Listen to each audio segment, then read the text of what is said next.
War between you and yourself. ಇಲ್ಲಿ ಯಾರು ನಿಮಗೆ ಕಾಂಪಿಟೇಟರ್ ಅಲ್ಲ, ಇದು ನಿಮಗೆ ನೀವೇ, ಬಿಕಾಸ್ ನೀವೇ ಸೆಲೆಕ್ಟ್ ಮಾಡ್ಕೊಂಡಿದ್ದೀರಾ. 3 ಥಿಂಗ್ ನಾನು ಹೇಳಕ್ ಇಷ್ಟಪಡ್ತೀನಿ. Practice practice practice. ಒಂದು, ನಿಮ್ಮ ಹತ್ರ ವೀಕ್ಲಿ ಟೈಮ್ ಟೇಬಲ್ ಇರಬೇಕು. ಎಷ್ಟು ಜನ ವೀಕ್ಲಿ ಟೈಮ್ ಟೇಬಲ್ ಮಾಡ್ಕೊಂಡಿದ್ದೀರಾ ನಿಮ್ಮಷ್ಟಕ್ಕೆ ನೀವೇ? ಫ್ರೆಂಡ್ಸ್ ಜೊತೆ ಡಿಸ್ಕಸ್ ಮಾಡಿರೋದು, ಎಷ್ಟೇ ಪ್ರೆಷರ್ ಮೂಮೆಂಟ್ ಅಲ್ಲಿ ಇದ್ರೂ ನೆನಪು ಬರುತ್ತೆ ಅಂತ ಹೇಳ್ತಾರಲ್ಲ, ಸೊ ಡಿಸ್ಕಸ್ ಮಾಡಿ.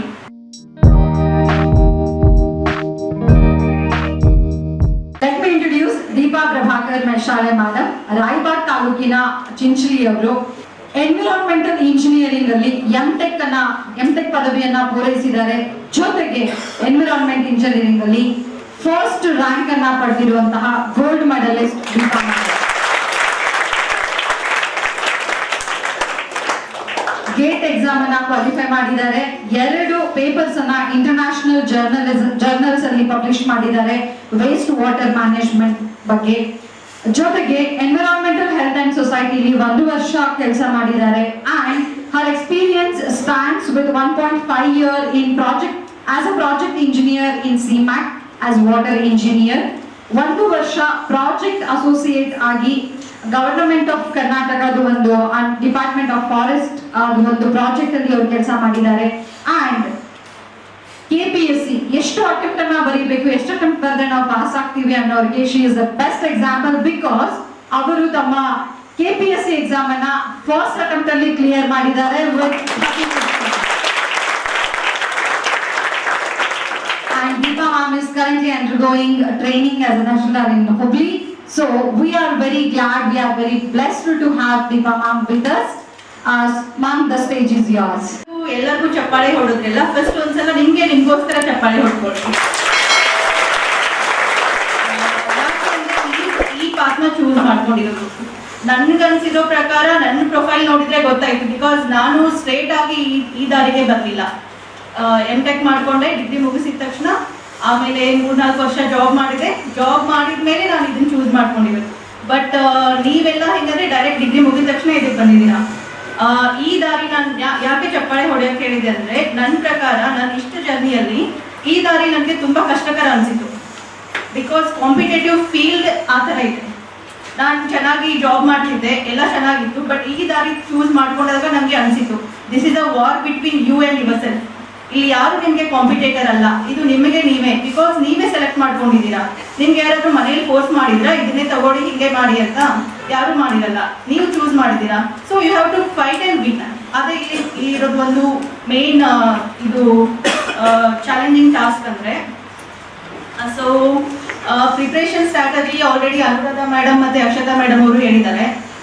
ಸೊ ನಾನು ಪ್ರಿಲಿಮ್ಸ್ ಬಗ್ಗೆ ಅಷ್ಟೊಂದು ಹೇಳೋಕ್ಕೆ ನನ್ನ ಹತ್ರ ಪಾಯಿಂಟ್ಸ್ ಇಲ್ಲ. ಬಿಕಾಸ್ ನಾನು ಪ್ರಿಪ್ರೇಷನ್ ಸ್ಟಾರ್ಟ್ ಮಾಡಿದ್ದು 2019 ಅಲಾಂಗ್ ವಿತ್ ದ ಜಾಬ್. ಯಾರೋ ಜಾಬ್ ಮಾಡಿಕೊಂಡು ಪ್ರಿಪ್ರೇಷನ್ ಸ್ಟಾರ್ಟ್ ಮಾಡ್ತಿದ್ದೀನಿ ಅಂತ ಹೇಳಿದ್ಯಲ್ಲ ಇಲ್ಲಿ ಕ್ರೌಡಲ್ಲಿ. ಓಕೆ, ನಾನು ಜಾಬ್ ಮಾಡ್ಕೊಂಡೇ ಪ್ರಿಪ್ರೇಷನ್ ಸ್ಟಾರ್ಟ್ ಮಾಡಿದೆ. But it was bit difficult. ಯಾಕಂದ್ರೆ ನಾನು ಬೆಂಗಳೂರಲ್ಲಿದ್ದಾಗ ಟೈಮ್ ಮ್ಯಾನೇಜ್ಮೆಂಟ್ ಸ್ವಲ್ಪ ಕಷ್ಟ ಆಗುತ್ತೆ. ಬಿಕಾಸ್ ಟ್ರಾಫಿಕಲ್ಲೇ ನಮ್ಮದು ಮೋಸ್ಟ್ ಆಫ್ ದ ಟೈಮ್ ಹೋಗುತ್ತೆ. ಅದರ್ವೈಸ್ ನೀವು ಜಾಬ್ ಮಾಡ್ಕೊಂಡ್ರೆ ಪ್ರಿಲಿಮ್ಸ್ಗೆ ಓದ್ಕೋಬಹುದು. ನಾನು ಪ್ರಿಲಿಮ್ಸ್ ಆಗೋವರೆಗೂ ಜಾಬಲ್ಲೇ ಇದ್ದೆ. ನಾನು UPSC ಮತ್ತು KS 2 ಪ್ರಿಲಿಮ್ಸ್ ಒಟ್ಟಿಗೆ ಕೊಟ್ಟಿದ್ದೆ. ಸೊ ಪ್ರಿಲಿಮ್ಸ್ ಕ್ಲಿಯರ್ ಆದಮೇಲೆ ನಾನು KS ಪ್ರಿಪ್ರೇಷನ್ ಬಗ್ಗೆ ಸ್ಟಾರ್ಟ್ ಮಾಡಿದ್ದು. ಸೊ ಪ್ರಿಲಿಮ್ಸ್ ಬಗ್ಗೆ ನೀವು MCQsನ ಓದ್ಕೋಬೇಕು. ಆಮೇಲೆ ಫಸ್ಟ್ ಥಿಂಗ್ ಅಕ್ಷತಾ ಮೇಡಮ್ ಹೇಳಿರೋ ಪ್ರಕಾರ ಸಿಲೆಬಸ್ ಏನಿದೆ ಅನ್ನೋದು ಎಲ್ಲರಿಗೂ ಗೊತ್ತಿರಬೇಕು. ಓಕೆ, ಸಿಲೆಬಸ್ನ ನೋಡಿಕೊಂಡು ನ್ಯೂಸ್ ಪೇಪರ್ ಮತ್ತು ನೋಟ್ಸ್. ನಂದು ಒಂದು ಮೇನ್ ನನ್ನ ಸ್ಟ್ರಾಟಜಿ ನನಗೆ ಏನು ಹೆಲ್ಪ್ ಆಯಿತು ಅಂದರೆ, ನಾನು ಬೇರೆ ಯಾರಿಗೂ ನೋಟ್ಸ್ ರೆಫರ್ ಮಾಡ್ತಿರ್ಲಿಲ್ಲ. ಸ್ಟ್ಯಾಂಡರ್ಡ್ ಬುಕ್ಸ್ ಇಟ್ಕೊಂಡು ನನ್ನ ನೋಟ್ಸ್ ನಾನೇ ಓದ್ತಿದ್ದೆ. ಸೊ ಅದರಿಂದ ನನಗೆ ಮೇನ್ಸ್ ಬರೆಯೋಕ್ಕೆ ತುಂಬ ಹೆಲ್ಪ್ ಆಯಿತು. ನಿಮ್ಮ ನೋಟ್ಸ್ನ ಬರೆಯೋವಾಗ ನೀವೇನು ಟೈಮ್ ಸ್ಪೆಂಡ್ ಮಾಡಿರ್ತೀರಲ್ಲ, ಅದು ನಿಮಗೆ ಮೇನ್ಸ್ ಎಕ್ಸಾಮ್ ಪ್ರಿಪ್ರೇಷನಲ್ಲಿ ತುಂಬ ಹೆಲ್ಪ್ ಆಗುತ್ತೆ. Because 1 time writing is equal to 10 time reading ಅಂತ ಹೇಳ್ತಾರೆ. ನಿಮಗೆಲ್ಲ ಗೊತ್ತಿರುತ್ತಲ್ಲ, ನಿಮಗೂ ಅನ್ಸುತ್ತಲ್ಲ ಬರೆದ್ರೆ ಜಾಸ್ತಿ ನೆನಪಿಟ್ಟು ಉಳಿಯುತ್ತೆ ಅಂತ. ಸೊ ನಿಮ್ಮ ನೋಟ್ಸನ್ನೇ ನೀವು ಓದಿದ್ರೆ it will come in handy. Last ಮೂಮೆಂಟಲ್ಲಿ ಬುಕ್ಸ್ ಎಲ್ಲ ತೆಗೆದು ಓದೋ ಗದ್ದಲ್ಕಿಂತನೂ ಸ್ವಲ್ಪ ನೋಡಿಕೊಂಡ್ರೆ ಗೊತ್ತಾಗುತ್ತಲ್ಲ. So it's always better to make your own handwritten notes. ಆಮೇಲೆ ಗುಡ್ ಕ್ವಾಲಿಟೀಸ್ ಆಫ್ ಆಸ್ಪಿರೆಂಟ್ಸ್. ಇವಾಗ ಒಬ್ಬ ಆಸ್ಪಿರೆಂಟ್, ನೀವೆಲ್ಲ ಆಸ್ಪಿರೆಂಟ್ಸ್ ಎಲ್ಲ ಸ್ಪರ್ಧಾಳುಗಳು. ನಿಮ್ಗೆ ಏನೇನು ಕ್ವಾಲಿಟೀಸ್ ಇದ್ರೆ ನೀವು ಬೆಟರ್ ಕಾಂಪಿಟೇಟಿವ್ ಫೀಲ್ಡಲ್ಲಿ ಚೆನ್ನಾಗಿ ಮಾಡ್ಬೋದು ಅಂತ ನಾನು ಕೇಳಿದರೆ, ಒಂದು ನಿಮ್ಮ ಹತ್ರ ವೀಕ್ಲಿ ಟೈಮ್ ಟೇಬಲ್ ಇರಬೇಕು. ಎಷ್ಟು ಜನ ವೀಕ್ಲಿ ಟೈಮ್ ಟೇಬಲ್ ಮಾಡ್ಕೊಂಡಿದ್ದೀರಾ ನಿಮ್ಮಷ್ಟಕ್ಕೆ ನೀವೇ? ವೀಕ್ಲಿ ಟೈಮ್ ಟೇಬಲ್ ಮಾಡ್ಕೊಳ್ಳಿ. That will help you a lot in saving a time. Akshata madam ಅವ್ರು ಹೇಳಿದ್ರು ಟೈಮ್ ಎಷ್ಟು ಇಂಪಾರ್ಟೆಂಟ್, ಟೈಮ್ನ ರೆಸ್ಪೆಕ್ಟ್ ಮಾಡಿ ಅಂತ. So competitive field especially KPSC ಅಲ್ಲಿ ಬಿಕಾಸ್ ನೋಟಿಫಿಕೇಶನ್ ಕಾಲ್ ಆಗೋದು ನಿಮಗೆ ಗೊತ್ತು ಯಾವ ರೀತಿ ಆಗುತ್ತೆ ಅಂತ. ಎಲ್ಲರೂ KPSC KSC ಓದ್ತಿದ್ದೀರಲ್ಲ ಇಲ್ಲಿರೋರು? ಸೊ ನೋಟಿಫಿಕೇಶನ್ ಎಷ್ಟು ಬರ್ತೀವಿ? ಪ್ರಿಪ್ರೇಷನ್ ಸ್ಟಾರ್ಟ್ ಆಗಿ ಎಷ್ಟು ತಿಂಗಳಾಯ್ತು ಇವಾಗ? ಇಯರ್ 6 months ಆಯ್ತಾ? ಫ್ರೆಶರ್ಸ್ ಇವಾಗ 1 month ಆಯ್ತಾ ಜಾಯ್ನ್ ಆಗಿ? ಸೊ ಸಿಲೆಬಸ್ ಕಾಪಿ ಇದೆಲ್ಲರೂ ನೋಡಿದ್ದೀರಲ್ಲ? ಸೊ ನೋಟಿಫಿಕೇಶನ್ ಇವಾಗೇನೋ ಸದ್ಯದಲ್ಲಿ ಬರ್ಬೋದು. ಸೊ ನನ್ನ ಅದೃಷ್ಟ ಏನಂದ್ರೆ ನಾನು 2019 ಪ್ರಿಪ್ರೇಷನ್ ಸ್ಟಾರ್ಟ್ ಮಾಡಿದ ಒಂದು ಫ್ಯೂ ಮಂತ್ಸ್ ಅಲ್ಲಿ ನೋಟಿಫಿಕೇಶನ್ ಬಂತು. So you are also very lucky that notification ಬರ್ತಾ ಇದೆ. ಸೊ ವೀಕ್ಲಿ ಟೈಮ್ ಟೇಬಲ್ ಮಾಡ್ಕೊಳ್ಳಿ. ನಾನು ಹೇಗೆ ಮಾಡ್ಕೊಂಡಿದ್ದೆ ಅಂದ್ರೆ ವೀಕ್ಲಿ ಏನೇನು ಓದ್ಕೋಬೇಕಂತ ಸಿಲೆಬಸ್ ನೋಡ್ಕೊಂಡು ತೆಗೆದಿಟ್ಕೊಂಡಿದ್ದೆ. So Saturday I use to revise. ವೀಕಲ್ಲಿ ಏನು ಓದಿದ್ದೀನಲ್ಲ ಅದನ್ನ ಸಾಟರ್ಡೆ ರಿವೈಸ್ ಮಾಡ್ತಿದ್ದೆ. ಸಂಡೇ ನಾನು ಒಂದು ಟೆಸ್ಟ್ ಕೊಡ್ತಿದ್ದೆ ಪ್ರಿಲಿಮ್ಸ್ಗೆ MCQ ಸಾಲ್ವ್ ಮಾಡೋದು.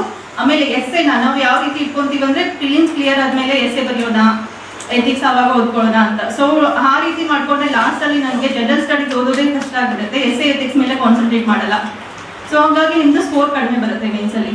ಸೊ ನಾನೇನು ಮಾಡ್ತಿದ್ದೆ, ಪ್ರಿಲಿಮ್ಸ್ ಒಂದು ಬರೀತಿದ್ದೆ ಸಾಟರ್ಡೆ, ಆಮೇಲೆ ಒಂದು ಎಸ್ಸೆ, ಯಾವುದಾದ್ರೂ ಒಂದು ಎಸ್ಸೆ ಬರೀತಿದ್ದೆ. ಎಷ್ಟು ಒಳ್ಳೆಗೆ ಬರೀತೀವಿ ಅಂತ ಗೊತ್ತಿಲ್ಲ. ಬಿಕಾಸ್ ನಮ್ಮ ಮೈಂಡ್ ಸೆಟ್ ಹೆಂಗಿರುತ್ತೆ ಅಂದರೆ ಸ್ವಲ್ಪ ಚೆನ್ನಾಗಿ ಓದಿದ್ಮೇಲೆ ಆಮೇಲೆ ಬರೆಯೋಣ ಅಂತ.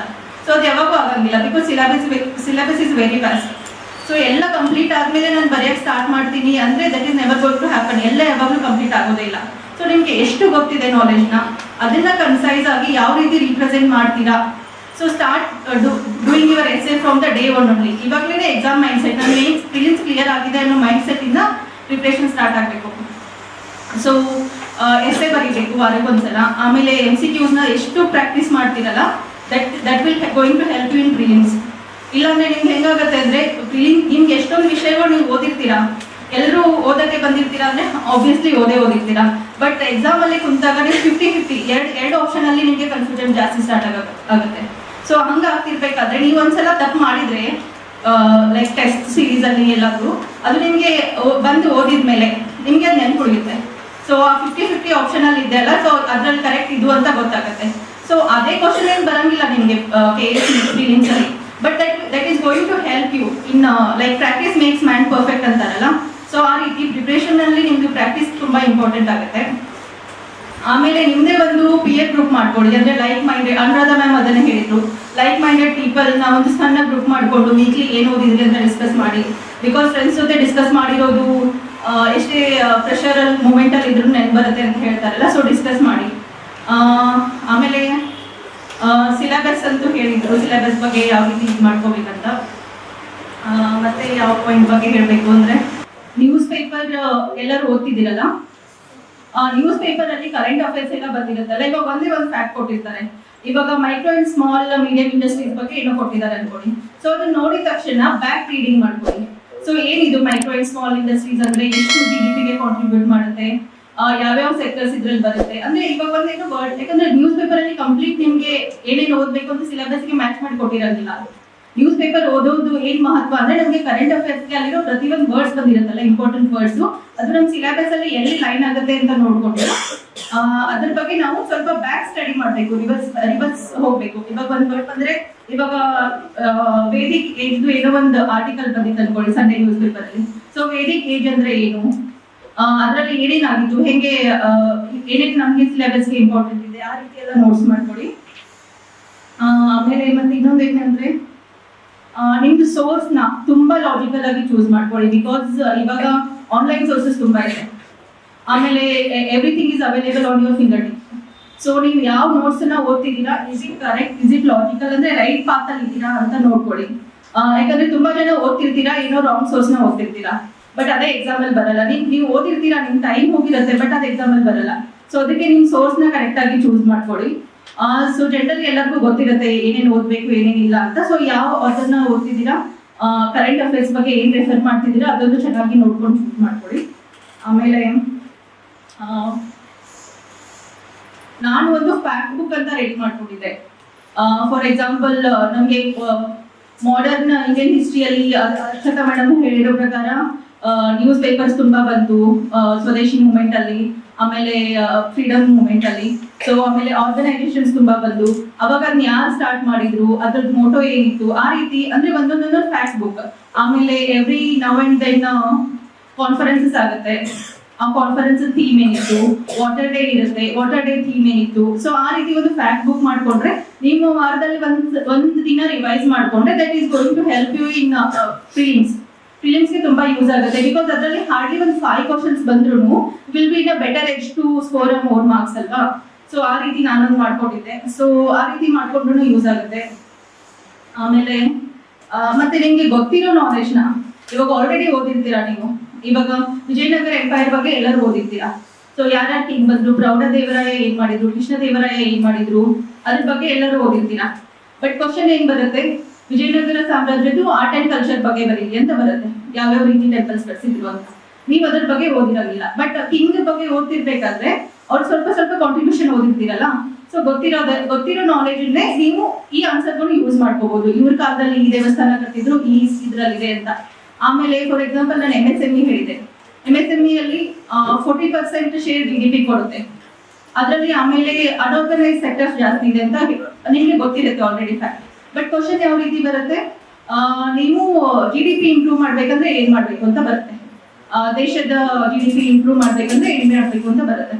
ಅವಾಗ ನೀವು ಏನ್ ಮಾಡ್ಬೇಕು, ನಿಮ್ಗೆ ಗೊತ್ತಿದೆ ಆಲ್ರೆಡಿ MSME ಅಲ್ಲಿ ಅನ್ಆರ್ಗನೈಸ್ ಸೆಕ್ಟರ್ ಇದೆ ಅಂತ. ಸೊ ಆ ಸೆಕ್ಟರ್ನ ಆರ್ಗನೈಸ್ಡ್ ಆಗಿ ಮಾಡ್ಬೇಕು.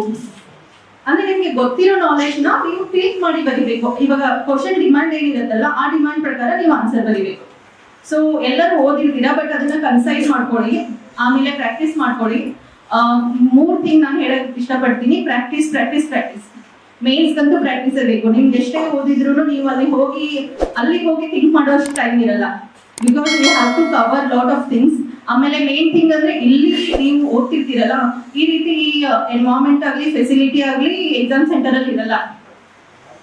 ಸೊ ಬೆಂಚಸ್ ಇರಲ್ಲ, ಪೆಂಡಿಂಗ್ ಓದ್ತಿರಾಗಿಲ್ಲ, ಟೈಮೇ ಸಾಲಲ್ಲ. ಆಮೇಲೆ ಗೊತ್ತಿರುತ್ತೆ, ನಮ್ಗೆ ಇದು ಗೊತ್ತಿರುತ್ತೆ, ಬಟ್ ಅದ್ರ ಬಗ್ಗೆ ಥಿಂಕ್ ಮಾಡೋಕೊಳಕ್ ಕುಂತ್ರೆ ಮುಗ್ಸಕ್ಕಾಗಲ್ಲ ಪೇಪರ್ನ. ಸೊ ಅದಕ್ಕೆ ನೀವು ಈ ರೀತಿ ಪ್ರಾಕ್ಟೀಸ್ ಮಾಡ್ತೀರಿ ಬರೆಯೋದನ್ನ. ನಾನು ಇಷ್ಟೇ ಹೇಳಕ್ ಇಷ್ಟಪಡೋದು, ಬರೆಯೋದು ಪ್ರಾಕ್ಟೀಸ್ ಮಾಡಿ. That is going to help you in mains. ಆಮೇಲೆ ಎಥಿಕ್ಸ್ ಮತ್ತೆ SC ಪ್ರಿಲಿಮ್ಸ್ ಜೊತೆ ಸ್ಟಾರ್ಟ್ ಮಾಡ್ಕೊಳ್ಳಿ. ಯಾಕಂದ್ರೆ ಪ್ರಿಲಿಮ್ಸ್ ಕ್ಲಿಯರ್ ಆದ್ಮೇಲೆ ಮೇನ್ಸ್ ಬರೆಯೋಕೆ ನಿಮ್ಗೆ GS ಗೆ ಜಾಸ್ತಿ ಟೈಮ್ ಕೊಡ್ಬೇಕಾಗತ್ತೆ. ಸೊ ಇಷ್ಟು ಹೇಳ್ತೀನಿ. ಮತ್ತೆ ಏನಾದ್ರು ಡೌಟ್ಸ್ ಇದ್ರೆ we can discuss later. ಆಮೇಲೆ I want to thank SUPSC and Irana Betgeri sir for providing this opportunity to speak, and I want to thank all the aspirants and all the best.